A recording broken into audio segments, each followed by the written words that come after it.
And we are live. Good evening and welcome to a very special Estateguru webinar. Before we start, a few words about Estateguru.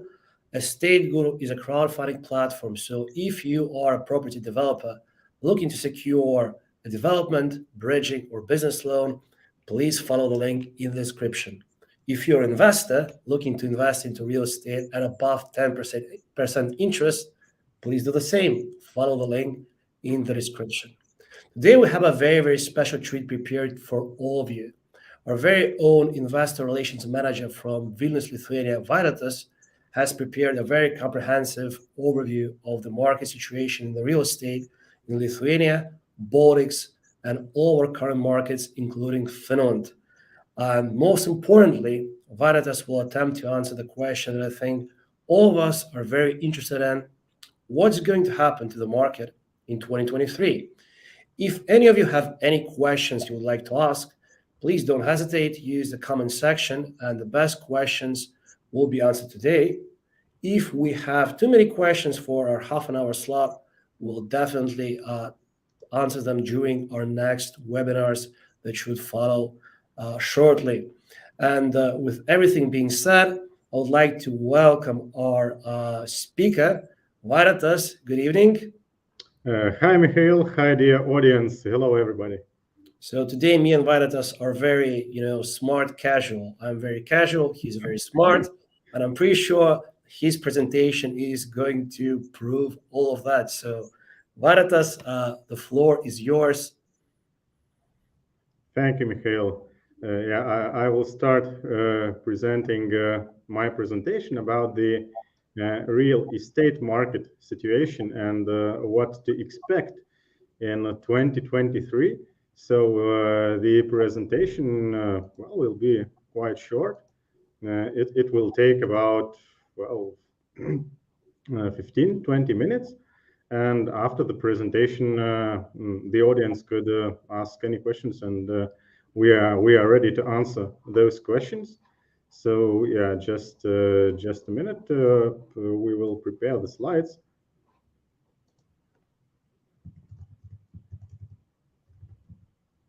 Yeah, so here are the slides, and yeah, let's start our presentation about the current situation in the real estate market.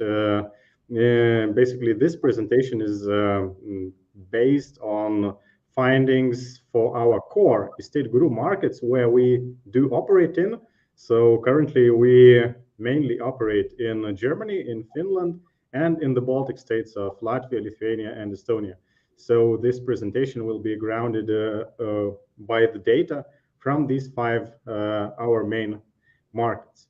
So starting point could be the thing about which the people in the euro area, and not only in the euro area, across the globe actually have been talking about for a while, is interest rates.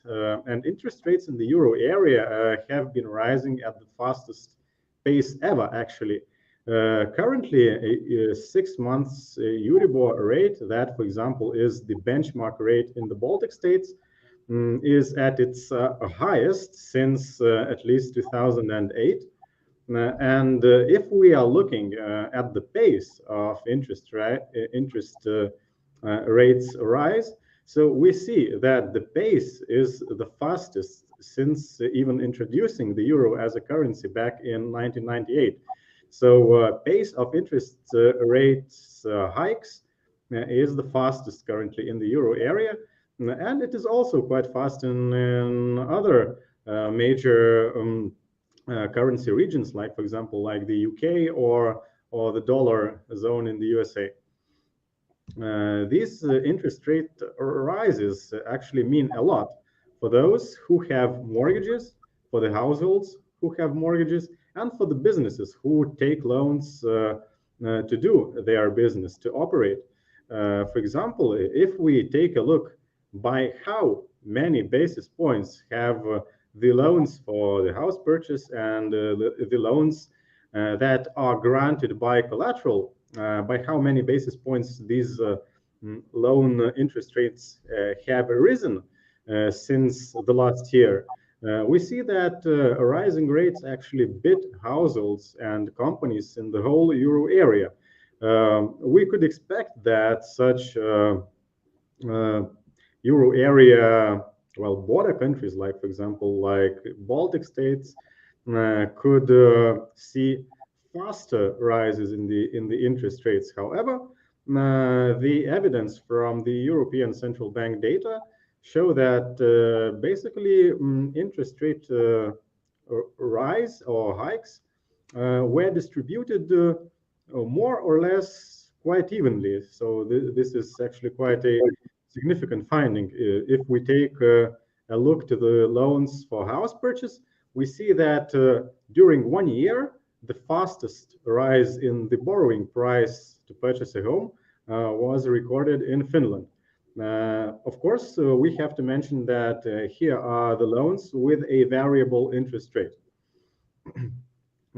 And for the companies who also take loans to do their business, and when those companies pledge a collateral in order to take the loans, so we see that the fastest interest rates rise was in Latvia.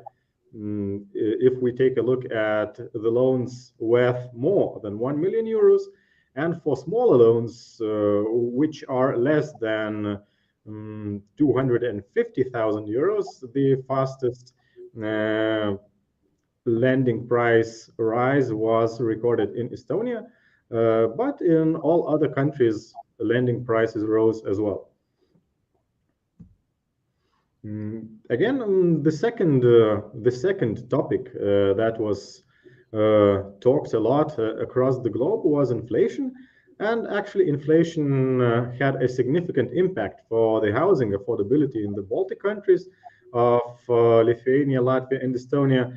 And here are the findings based on the situation and on data from Lithuania. However, these findings are pretty much very similar in all euro area.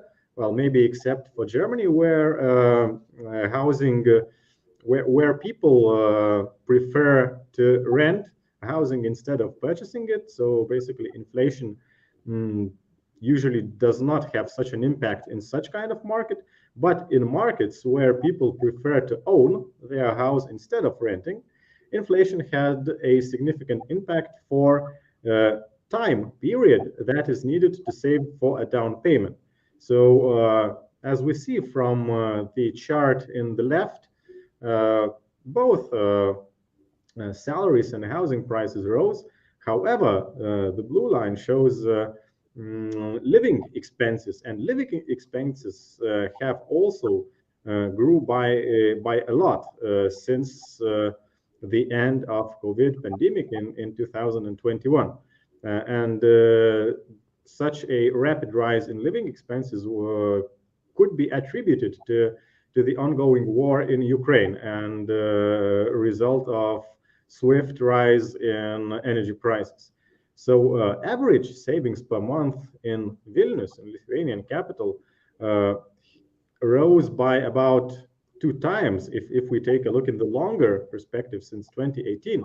However, if we look at the shorter time period, at the shorter time frame beginning in the 2021, we see that people are saving less, even less compared to the year end of 2020.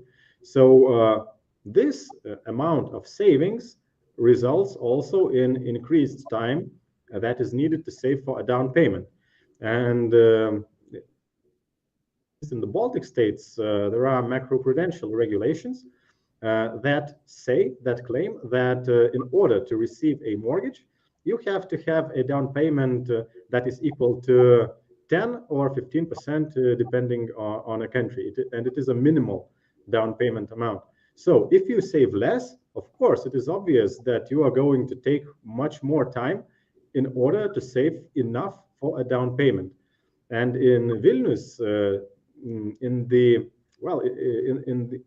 very end of the pandemic, it took almost 3 years. So a person who receives an average salary in Vilnius could save for a down payment in about 3 years' time. We also presume that this person rents at a market price a small apartment in the not in the city center, but in the residential areas of the city. So deducting all living expenses and rent, we get a savings amount, and we see that this savings amount has reduced dramatically, and in turn it increased the necessary time to save for down payment. On the other hand, affordability has also shrunk by a lot. If we presume that a person who receives an average salary is going to buy an average apartment, let's say for an average price, in average area, and of a average size.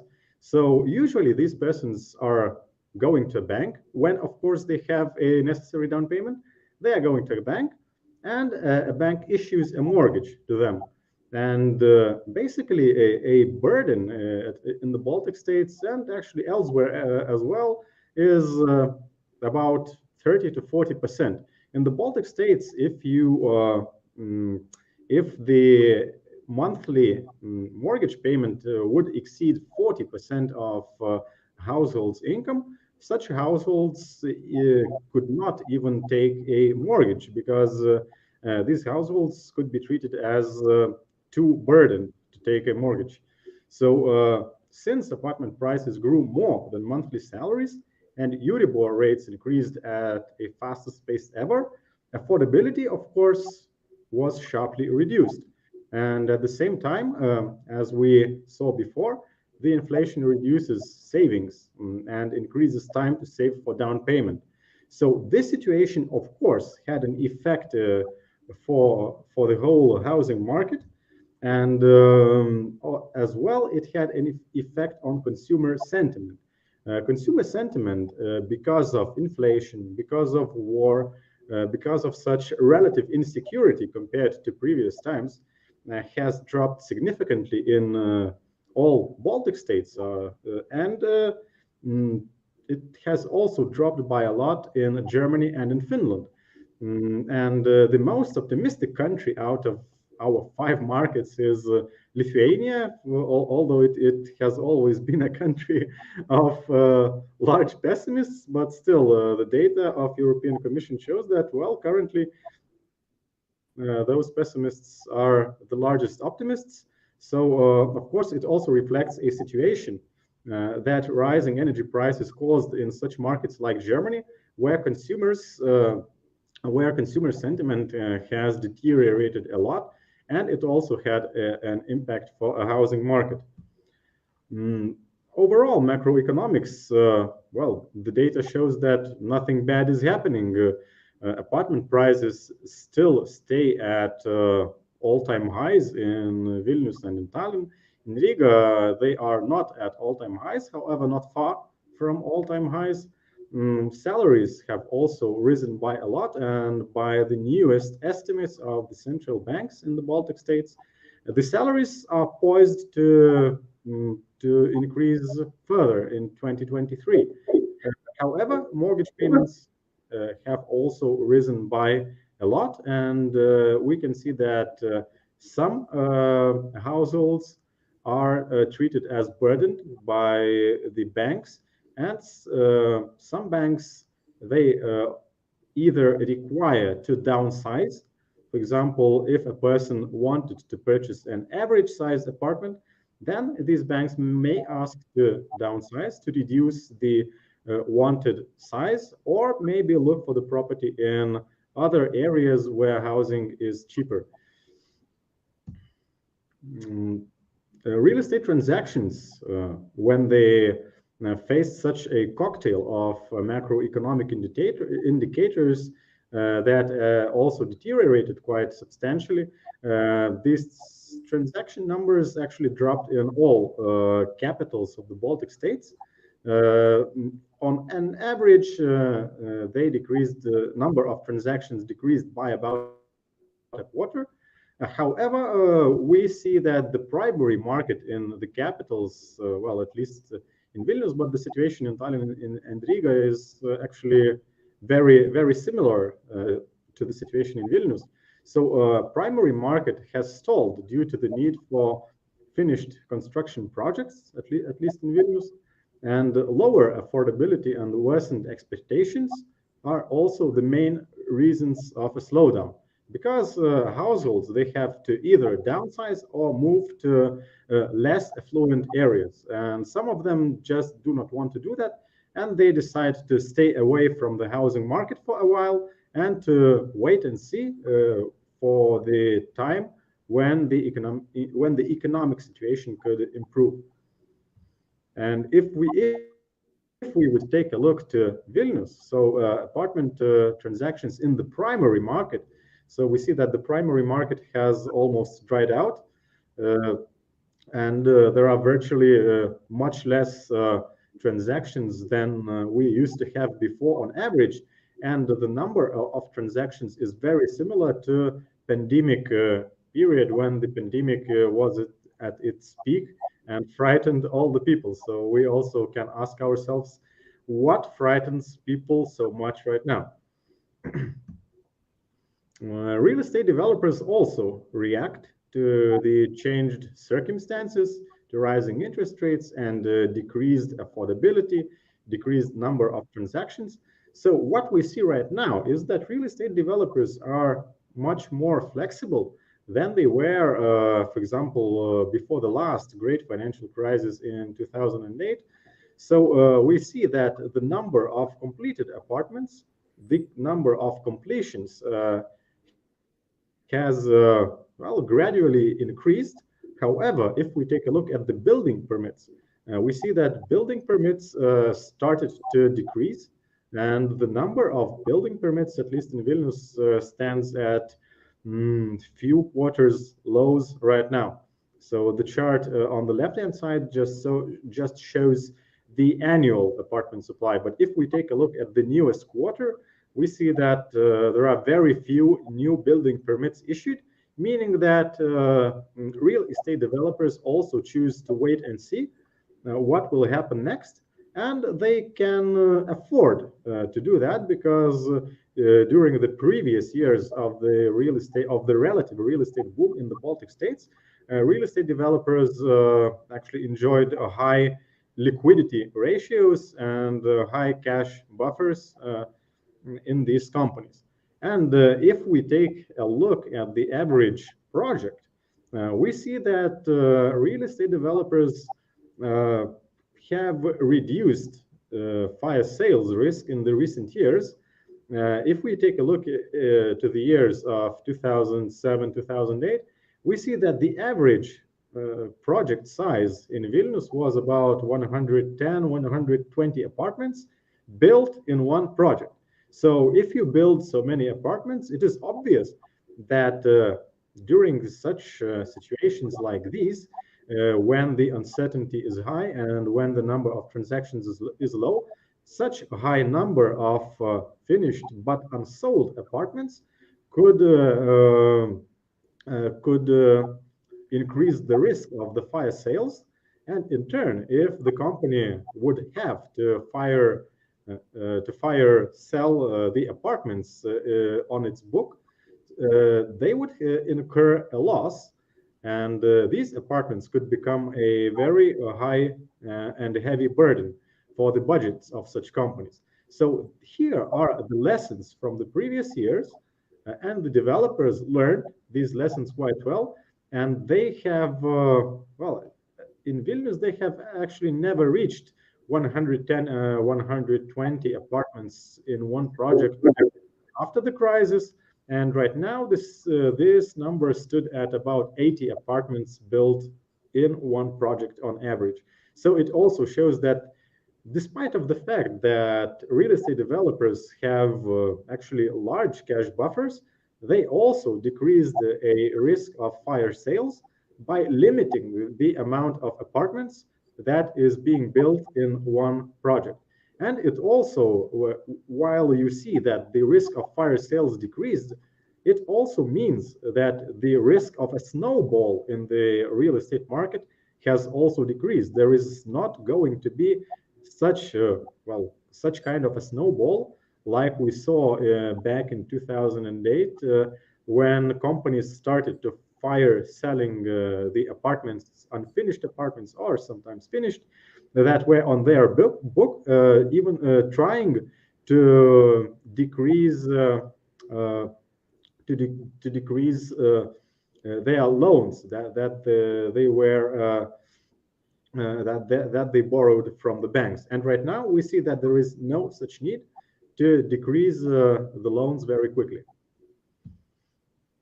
What could we expect further in 2023? So we saw that European Commission upgraded their forecasts, and very mild and relatively warm winter helped by a lot for the whole European Union and for our main core markets of the Baltic states, Germany and Finland as well. So economic forecasts actually do not suggest that we are going to have a recession in the Baltic states and in Germany and in Finland as well. At worst, we are going to have like a stagnation kind of year in 2023, no growth, however, no contraction as well as was feared just a few months before. And in 2024, according to the economic forecasts, it is predicted that the economy will start to recover again and grow at quite fast pace as well. So 2 to 3% economic growth is actually quite good and quite healthy. And we can see from the previous articles in the media that in November of 2022, Eurozone was predicted to have a deep recession and difficult slow recovery. Right now, in winter 2023, in February, European Commission forecasts that wait, we are not going to have a deep recession. Actually, we are not even going to have a recession, as it's called. So we are going to have slow recovery. That's true, but no recession in our sight. So basically, the forecasts improved a lot, and the base for such improvement was actually a mild winter, less need for energy expenditure, and as we see in the markets, in the European energy markets, so price of electricity and gas decreased a lot. And it also means, in turn, it means that living expenses started to decrease, and consumers in Europe area and in the Baltic states have more money that could be spent for consuming. Various surveys in Lithuania. Well, I managed to find only one here, and SEB Bank orders this survey in Lithuania, asking people, what do you expect will happen with the housing prices in the coming year? So actually 49% in the latest December's survey predict that housing prices will rise. Well, 49% of survey participants, well, they know that the situation in the economy is not so perfect. However, they still do not believe that housing prices will fall. And only quite a small proportion of the survey participants predict that housing prices in Lithuania will fall in the coming year. So, of course, well, you may think that such surveys can be wrong. So, of course, surveys are not a hard data. It is forward-looking and so-called soft data. However, the majority is right many more times more than wrong. And basically, if we take a look into 10 years perspective, we see that the majority was mostly right. So why not believe the majority this time? And taking into account the figures and the forecasts from the European Commission, it is also quite hard to well, quite hard to think that European Commission and those households could be wrong, like actually they were in 2008. That was very short period of time. And most of the time periods, most of the surveys, the majority was right. Another good sign in the Baltic states is that Baltic states already attract more people than lose. So net migration last year was significantly positive. Of course, the majority of the immigrants came from Ukraine. However, while talking to real estate market participants and economists, we actually do expect that those people from Ukraine, well, would not resume to Ukraine en masse. Of course, there will be some people who will return to Ukraine. However, if the people, and there are anecdotal evidences that the people who came from Ukraine even learned local language in 1 year, so we do expect by seeing such people who even started speaking local language, that it is very likely that, well, majority of these people will stay in the Baltic states and enjoy relatively high living standards. And all these people will need, and they do need housing in Lithuania, Latvia, and in Estonia. So demand for housing, because of such massive immigration into the Baltic states, has increased significantly during 2022. Rising interest rates also create more possibilities to invest into fixed income assets. And what we see right now, that there are more buy-to-let alternatives that offer a higher yield than one of the most popular investments across the Baltics and in other countries, buy-to-let. So buy-to-let has always been a very popular choice for investments among investors in the Baltic states and the Nordic region and Germany as well. So it offered quite attractive opportunities, because when you buy apartment to let, you actually know that your return could be consists of two variables. So the first variable and the first factor is rent income. Another factor is capital appreciation. So the price of apartment appreciates. So if you combine these two factors into one, you usually get a well, profit ratio, a yield, you name it, you get it, well, quite attractive.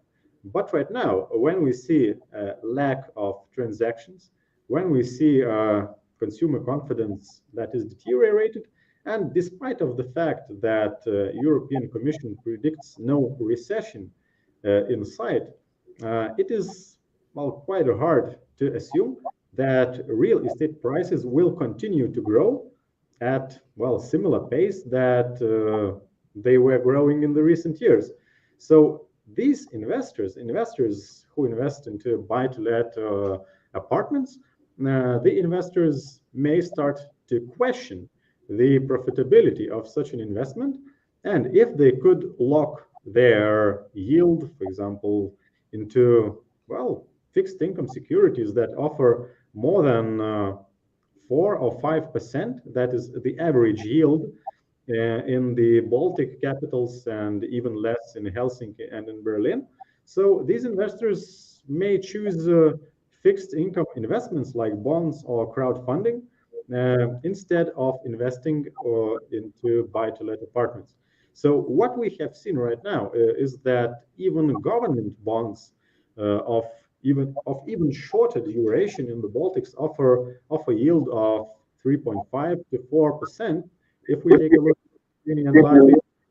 And if we take a look at corporate bonds in the euro area, the average of investment grade, meaning well, better companies.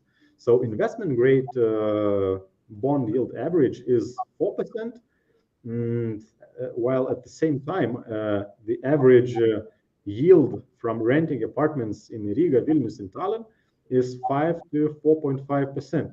So it means that owning a investment grade, high quality bond is at least as attractive as owning an apartment, and it is also even more attractive to invest to crowdfunding or to bonds that are issued by the well-known companies in the Baltic region, like for example, like Big Bank, like Lords LB or Eco Baltia, that offered a yield close to 8%. So investors may start to think and to choose such fixed investments instead of investing into buy-to-let apartments. Another economic macroeconomic factor that is important in the longer term actually is low Baltic states indebtedness. So it supports long-term demand for housing and renovation, as Baltic states are one of the least indebted among the developed nations. So it means that banks will not stop lending for people in the Baltics because Baltic states households are not indebted and they can take more debt. So if they will continue taking more debt, of course, it is obvious that they will continue to purchase apartments, to purchase new houses, or renovate them. So it also means that the demand for housing is affluent. It is actually quite a high in the Baltic states, and even not mentioning the changes in demographic picture that also suggests that demographic situation is becoming more and more favorable in these countries. So combining improving demographics with low indebtedness, we see that Baltic states economies offer very, very attractive risk to reward ratio, and they will continue to do so in the nearest future. So basically, it was the end of my presentation, and I will just continue mentioning the key messages from our presentation. So, indeed, rapid rise in housing prices and the interest rates resulted in really sharp increase of debt servicing costs and shrinking affordability.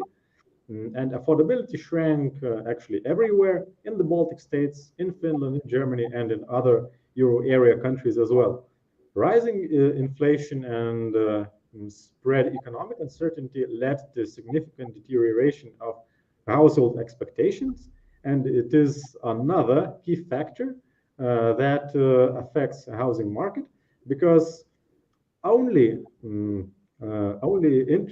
because interest rates rise only could not deteriorate housing market activity by so much.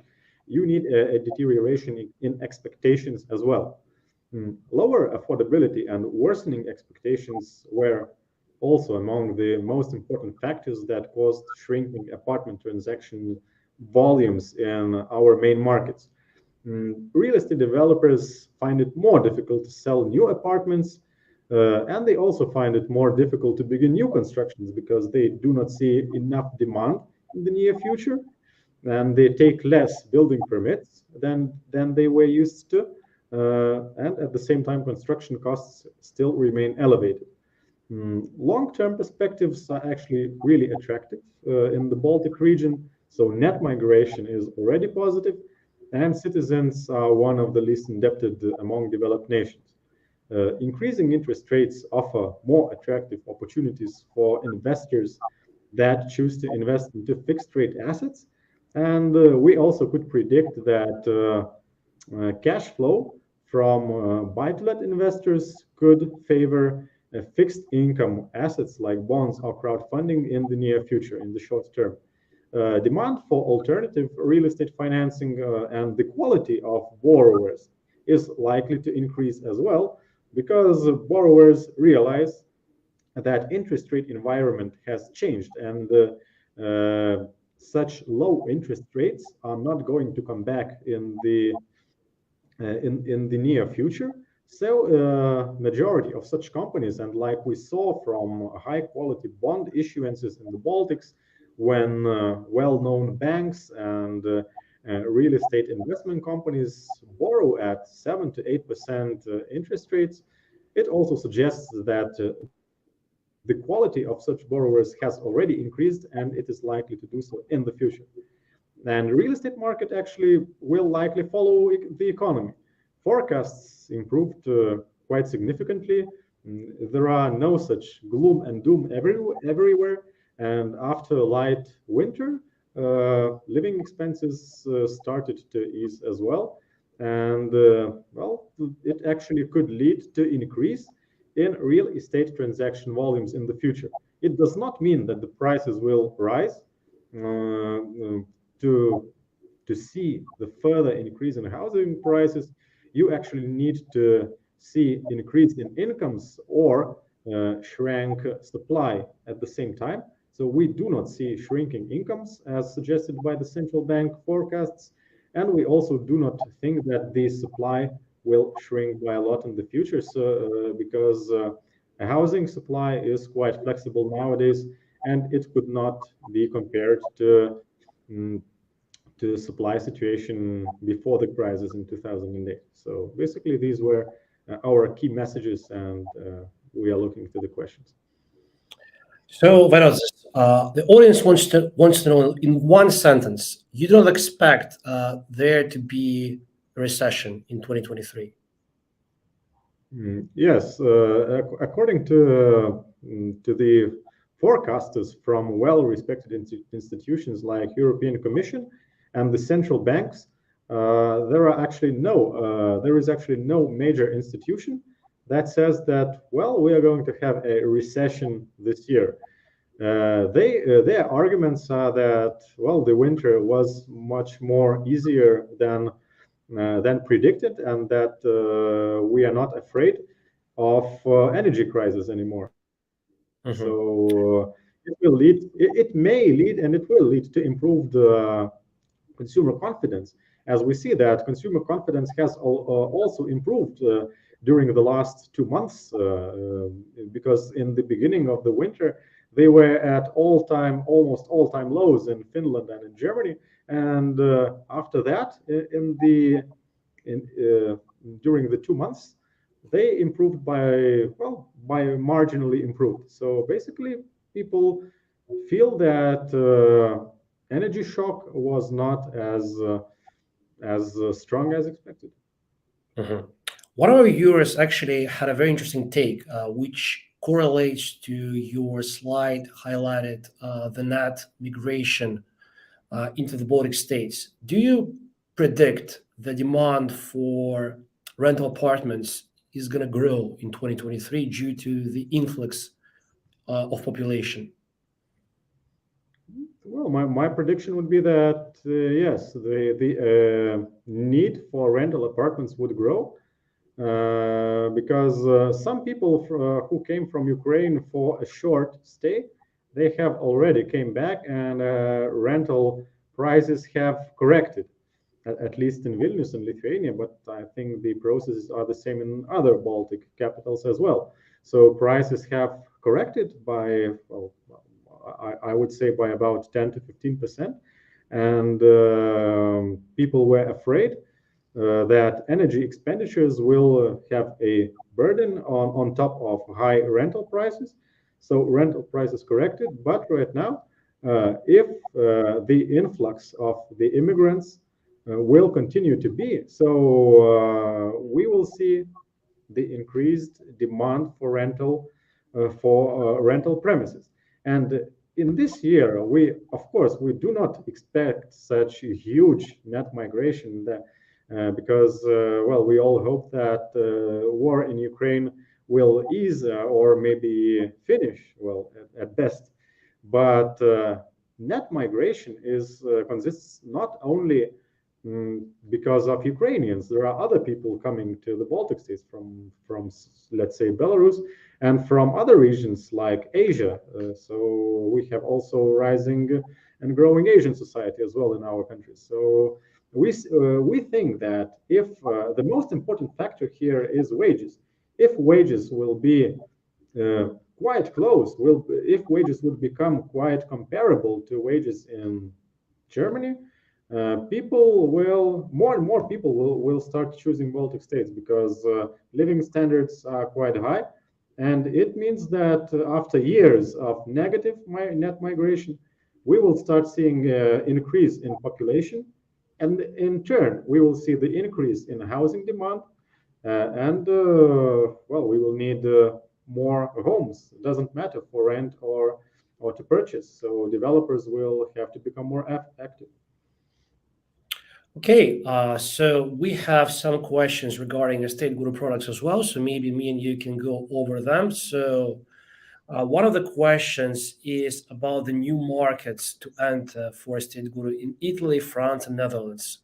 All those countries remain on our radars, but I think we don't have any immediate plans to enter those markets in 2023. But stay tuned.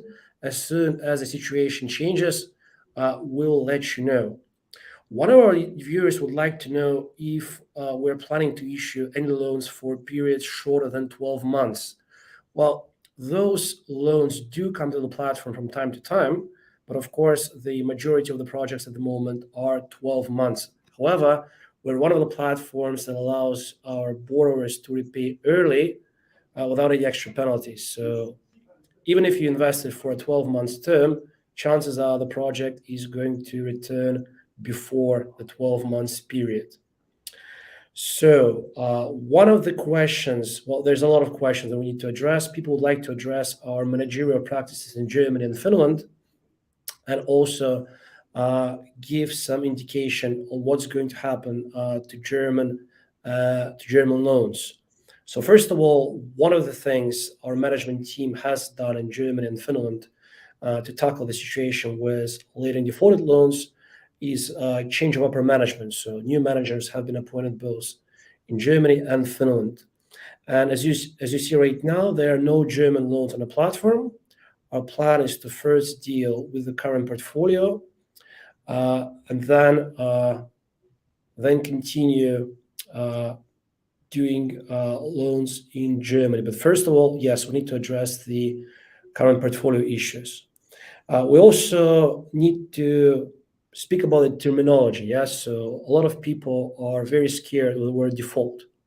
Default in no case means that your capital is lost. Defaults have been happening on the platform for, well, the entire time the platform has been operational. So what happens is all the projects are secured by loan real estate collateral. So what happens is that the loan goes into recovery, the collateral is going to be sold, and the capital for the investors is going to be recovered. So the good part is Estateguru has not had any capital loss for its time in operation. So there is quite a strong track record there. The bad part is that the recovery process does take time.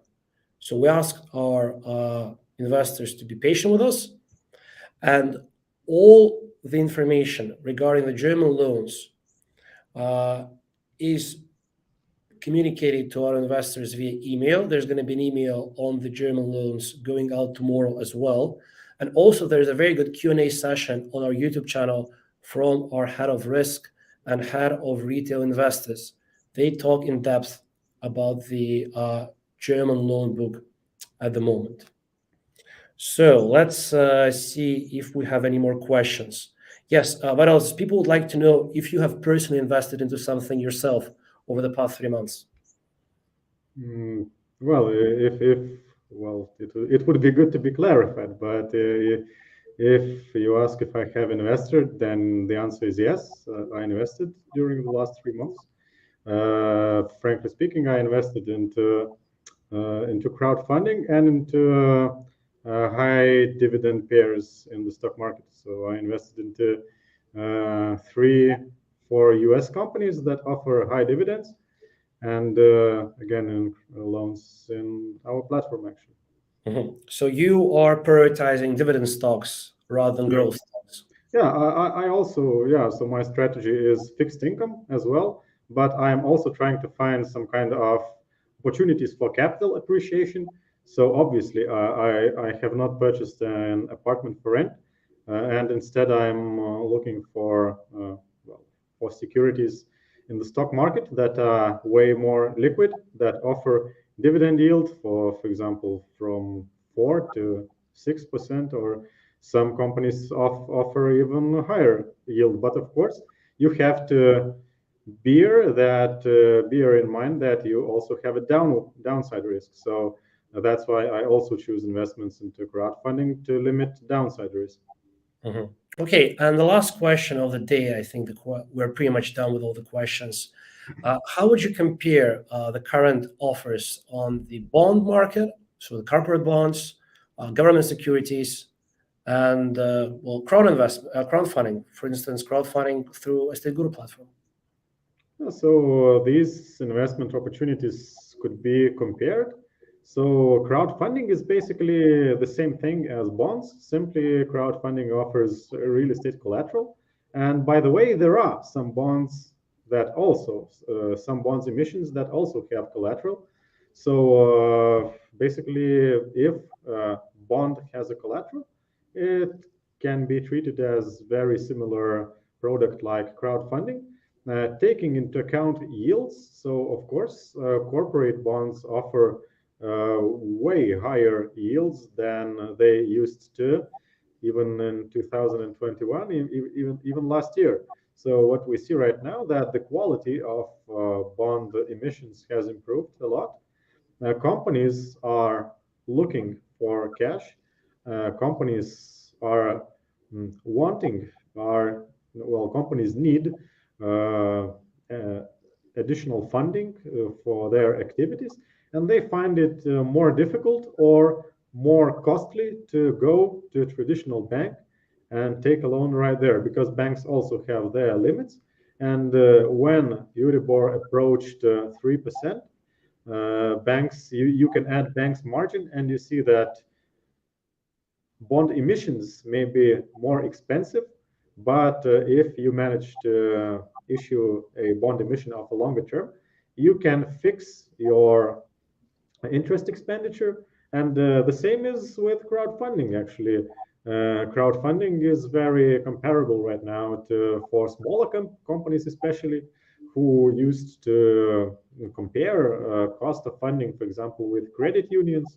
So financing cost at the credit unions compared to crowdfunding for smaller companies is pretty much the same, well, or at least very comparable right now. And crowdfunding offers also speed for the borrowers, and for investors they offer, well, a very attractive way to invest with collateral, because it is also very important to mention that not every bond emission has a collateral. It may have a well-respected and financially sound borrower, but still, who knows what will happen with that financially sound and financially healthy borrower in longer term, like 8 years, like for example, like Big Bang. So yeah, and then crowdfunding, you know that you have a collateral. You can diversify your portfolio. Of course, as you mentioned before, of course there may be defaults, and defaults are an inevitable part of lending business. But if you still take into account defaults, then a diversified crowdfunding portfolio may offer a little bit higher yield than highest yielding bonds. So since we circled back to the defaults as a part of the lending business, do you have any separate takes on the portfolio in Germany at the moment? How would you assess it at the moment? Well, portfolio in Germany, of course, has taken a hit because of the current macroeconomic situation.